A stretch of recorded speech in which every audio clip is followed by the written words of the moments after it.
శ్రోతలకు నమస్కారం. కథాపుస్తకంకి స్వాగతం. ఈరోజు మనం శ్రీమతి అద్దేపల్లి జ్యోతి గారు రాసిన కాగల కార్యం అనే కథను విందాం. అఖిల భారత ప్రజాతంత్ర మహిళా సంఘం ఐద్వా వారు నిర్వహించిన 16వ రాష్ట్ర మహాసభల సందర్భంగా ఆధునిక మహిళ చరిత్రను తిరిగి రచిస్తుంది అనే కథల సంపుటిలో ఈ కథ ప్రచురింపబడింది. ఇక కథలోకి వెళ్దాం. అమ్మాయి, మా మేడము ఫోన్ చేశారు, లంచ్కి రమ్మని, మనం వెళ్దాము అన్నాను నేను. అబ్బా, నేనెందుకులే అమ్మా, నువ్వెళ్ళు అంది విసుగ్గా నా కూతురు. అల్లుడేదో అన్నారని మూడు బాలేదని అలాగే కూర్చుంటే అలాగే ఉంటుంది. బయటికి వెళ్తే నలుగురు కనపడతారు, 4 విషయాలు తెలుస్తాయి. 1 గంట రెస్ట్ తీసుకో, అప్పుడెళ్దాం. అల్లుడెలాగూ ఊరెళ్ళారు కదా, వంట పని కూడా తప్పుతుంది అంటూ నవ్వాను. సరేలే అంది ఇక తప్పదన్నట్టు. మేడంతో నా స్నేహం 20 సంవత్సరాల క్రితం నుండి. ఆమె డాక్టరు, మహిళా మండలి ప్రెసిడెంట్ కూడా. ఒక పోటీలో జడ్జిగా వచ్చారు. అప్పట్నుంచి పరిచయం స్నేహంగా మారింది. మా స్నేహానికి మా వయసు తేడా, విద్యార్హత అభ్యంతరం కాలేదు. ఆవిడ చేసే అన్ని కార్యక్రమాల్లో నేను పాల్గొంటూ ఉంటాను. ఈ మధ్యనే మా మేడం వాళ్ళ అమ్మాయి పెద్ద హాస్పిటల్ కట్టుకుంది. అందులో లేడీ డాక్టర్ సరైన వారు లేరని వాళ్ళ అమ్మాయి అడిగిందని మేడమ్ ఈ ఊరు షిఫ్ట్ అయిపోయారు. మా ఊళ్ళో అంత మంచి పేరు, హోదా అన్నీ వదిలేసుకుని మేడం ఇక్కడికి వచ్చేశారు. మేమందరం చాలా బాధపడ్డాం. ఆవిడ మమ్మల్ని వదిలేసి వెళ్ళిపోతుంది అన్నందుకు మా బాధ.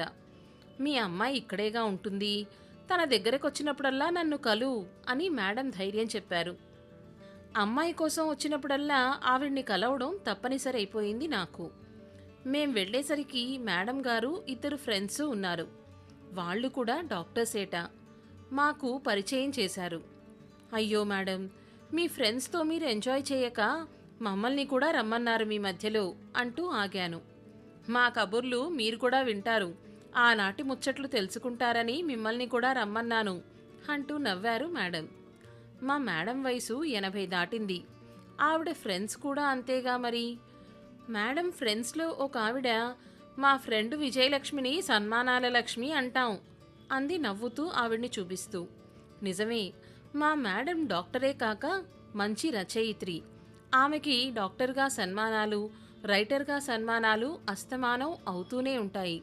వీటితో పాటు సమాజ సేవ, బీసీ హాస్టల్స్లో పిల్లలకి ఆరోగ్య విషయాలు, మెమరీ టెక్నిక్స్, హైజీన్ గురించి చెప్పడం, రోటరీ క్లబ్లో సేవలు, ఓల్డేజ్ హోమ్ కట్టించటం, ఉచిత హెల్త్ చెకప్లు అన్నీ చేస్తూ చాలా చాలా బిజీగా మానవ సేవే మాధవ సేవ అనే దానికి సరైన నిర్వచనం అన్నట్టు ఉంటారు.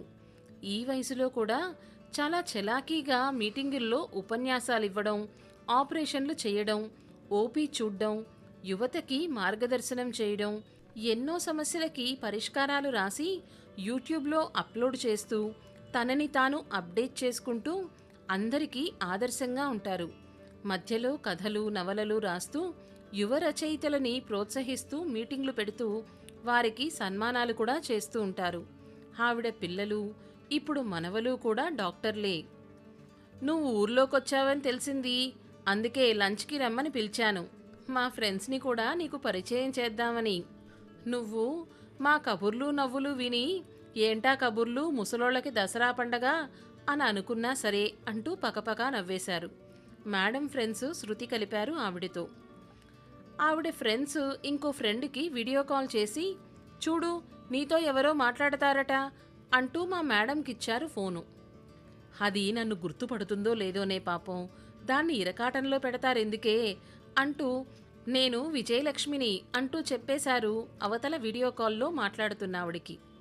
ఇంతలో పక్కన ఉన్న 2 ఫ్రెండ్సు, ఎందుకే చెప్పేశావు, కాసేపు దాన్ని ఆడించేవాళ్లం కదా అంటూ మేడంతో పోట్లాటకి దిగారు. ఇంతలో అవతల వీడియో కాల్లో ఉన్న ఆవిడ, నేను విజయ్ని గుర్తుపట్టలేకపోవడం ఏమిటి, అప్పట్లోనే రచయిత్రిగా కథలు రాసి ప్రైజులు కొట్టేది కదా అంటూ ఆవిడ ఈ ఫ్రెండ్స్ 2ని ఆడుకుంది. ఆనాటి లెక్చరర్సు, వాళ్ల నిక్నేమ్సు, టీనేజీ పిల్లల్లా హుషారుగా ఆ రోజుల్లోకి వెళ్ళిపోయి ఆనందంగా ఆపాత మధురాల్ని నెమరేసుకుంటుంటే ముచ్చటేసింది చూస్తున్న నాకు. ఆవిడ కాల్ పెట్టేశాక, అదేమిటే రాగిణి అలా ముసల్దాన్లా అయిపోయింది అంటూ మేడం ఆశ్చర్యపోతుంటే, ఆమె భర్తతో పడిన ఇబ్బందులే దాన్నలా చేశాయి. అతను దూరమైనా ఆ అనుభవాలు ఆమె మొహంలో ముడతలుగా మిగిలిపోయాయి అని చెప్పుకొచ్చింది ఒక ఫ్రెండు.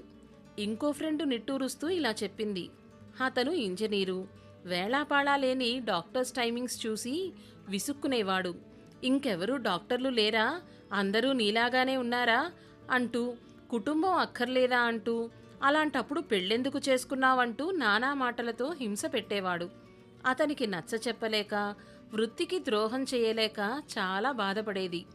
పాపం ఎప్పుడు కలిసినా సమయం సందర్భం చూసుకొని డెలివరీలు అవుతాయా, యాక్సిడెంట్లు అవుతాయా, అందుకే డాక్టర్స్నే పెళ్లి చేసుకోవాలి అంటారు అంటూ విచారించేది అని చెప్పుకొచ్చారు పక్కన ఉన్న ఇంకో ఫ్రెండు.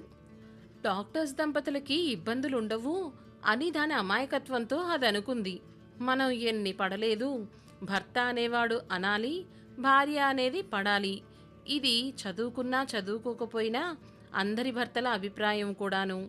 ఎక్కడో ఒకరిద్దరు మినహాయించి అందరూ ఆ కోవలోకే చేరతారు అని నిట్టూర్చింది ఇంకొక ఆవిడ. అందులో మన ఆడవాళ్లకి నీతి, నిజాయితీ, నిబద్ధత ఎక్కువ. అందుచేత మగవాళ్లకన్నా మనకి ఎక్కువ గుర్తింపు, మన్నన కూడా దక్కుతాయి. అది కూడా భర్తలకి కంటగింపుగా ఉంటుంది. మనల్ని ఏదో ఒకటంటే వాళ్ల ఈగో సంతృప్తి పడుతుంది. మా అత్తగారు అస్తమానం అనేది, ఏమిటో ఈ కాలం ఆడవాళ్లు ఇల్లు, సంసారం, పిల్లలు ఏమీ అక్కర్లేదు అనుకుంటారు, మాట్లాడితే సమాజ సేవ అంటారు అని. మా ఆయన ఇది వింటూ ఏమీ మాట్లాడేవారు కాదు. అంటే ఆయన అభిప్రాయం కూడా అదేగా అన్నారు మేడం. ఇంటింటా ఉందని అందరిళ్లల్లో అదే కథ. పిల్లల కోసం సర్దుకుపోయేవాళ్ళం. ఇంట్లో ఈగల మోత, బయట పల్లకీల మోత అని. సరేలే, అందరూ అవన్నీ అధిగమించి పిల్లల పెళ్ళిళ్ళు చేసి మనవల ఉన్నతి కూడా చూశాం. ఇప్పుడెందుకు ఆ పాతవన్నీ తవ్వుకోవడం, ఆ పాత మధురాన్ని మాత్రమే తలుచుకోవాలి. సరదాగా కలిశాం, మళ్ళీ ఎప్పుడు కలుస్తామో అని ఇంకొక ఆవిడ అంటుంటే వంట మనిషి వచ్చి భోజనానికి రమ్మని పిలిచింది. అందరం డైనింగ్ హాల్లోకి నడిచాం. ఫ్రైడ్ రైసు, పులిహార, సేమియా పాయసం, వంకాయ కూర, పచ్చి చింతకాయ కొత్తిమీరతో చేసిన పచ్చడి, పప్పుచారు, అప్పడాలు, వడియాలతో ఐస్ క్రీంతో కూడా ముగించి ఇంకో గంట కబుర్లు చెప్పుకొని బయలుదేరిపోయాం. మర్నాడు మా ఊరికి నేను వెళ్ళిపోతుంటే మా అమ్మాయి అంది, వివేక్ ఈరోజు క్యాంప్ నుంచి వస్తున్నాడమ్మా, నిన్ను అనవసరంగా ఇబ్బంది పెట్టానా? నువ్వు ఎప్పుడూ చెబుతూ ఉంటావు సహనంగా ఉండాలి అని, కానీ తల్లివి కదా, ఎప్పుడూ అదే చెప్తావు అనుకున్నాను. కానీ నిన్న మేడమ్ము, ఆవిడ ఫ్రెండ్సు ఉన్నతమైన చదువులు చదివి డాక్టర్స్గా మంచి సంపాదన ఉండి కూడా భర్తల వల్ల ఇబ్బందులు పడ్డారు. జీవితంలో సర్దుబాటు తప్పనిసరని సర్దుకుని పిల్లల్ని చక్కటి పౌరులుగా తీర్చిదిద్దారు అని తెలుసుకుని ఆశ్చర్యపోయాను. ఆ స్థాయిలో వాళ్లే సర్దుకుపోతే నేనెంత అని తెలుసుకున్నానమ్మా అంది మా అమ్మాయి. ఊరుకో బంగారం, మనలో మనకేమిటి ఇబ్బంది? అల్లుడు ఏదో అన్నారని నువ్వు డల్లుగా ఉన్నావని నీకోసం వచ్చాను. మేడం గారిని, ఫ్రెండ్స్ని కలిశాను, సుష్టుగా భోంచేశాం. ఇంకెలాగూ అల్లుడుగారు ఈరోజు వచ్చేస్తున్నారు కదా అని నేను బయలుదేరుతున్నాను. అడిగానని చెప్పాయన్ని అని చెప్పాను నా కూతురితో. అమ్మలు, మనింట్లో కరెంటు పోతే ఇబ్బంది అనుకుంటాం. అదే అందరిళ్లల్లోనూ కరెంటు పోతే కొంచెం బాధ తగ్గుతుంది. అది సహజంగా ఉండే మనిషి నైజం, అంతే. అయినా అమ్మలు, ఒక్కసారి గుర్తు తెచ్చుకో. మీ నాన్న నన్నన్రా అమ్మమ్మని తాత అనేవారు కాదా, మీ నాన్నమ్మని ఆ తాత అనేవారు కాదా అంటూ నవ్వాను. నీ బిడ్డని ఆడా మగా సమానమని చెబుతూ పెంచు, అప్పుడు సమానత్వం వస్తుంది అంటూ అమ్మాయిని హత్తుకుని బయలుదేరాను. నేనెంత చెప్పినా అర్థం కాని విషయం కాగల కార్యం గంధర్వులు తీర్చినట్టు మేడమ్ము, ఆవిడ ఫ్రెండ్స్ సంభాషణల వల్ల మా అమ్మాయి ఆలోచనలు సవ్యంగా మారినందుకు వారికి మనసులోనే ధన్యవాదాలు తెలుపుకుంటూ బయలుదేరాను నేను. సమాప్తం. ఇదండి కథ. ఈ తరంలో భార్యాభర్తల మధ్య ఏ చిన్న మనస్పర్ధ వచ్చినా తెగదెంపులు చేసుకునేదానికి రెడీగా ఉంటున్నారు. వీళ్ళని కలిపుంచడానికి పెద్ద పెద్ద కౌన్సిలింగ్ సెషన్స్ అవసరం లేదు. మీ చుట్టుపక్కల్లోనో మీ బంధువుల్లోనో అనుభవజ్ఞులైన పెద్దవాళ్ల దగ్గర ఒక్క 2 రోజులు గడపమని చెప్పండి.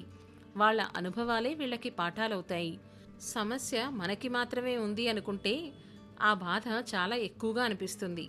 అదే పక్కన వాళ్ళ సమస్య మనదానికంటే పెద్దది అనిపించినప్పుడు కొంచెం సాంత్వన కలుగుతుంది. ఆ కాలంలో వాళ్ళు పడ్డ కష్టాల కంటే ఇప్పుడు ఈ తరం వాళ్ళు పడుతున్న కష్టాలు అసలు లెక్కలోకే రావేమో. నిజమే కదా?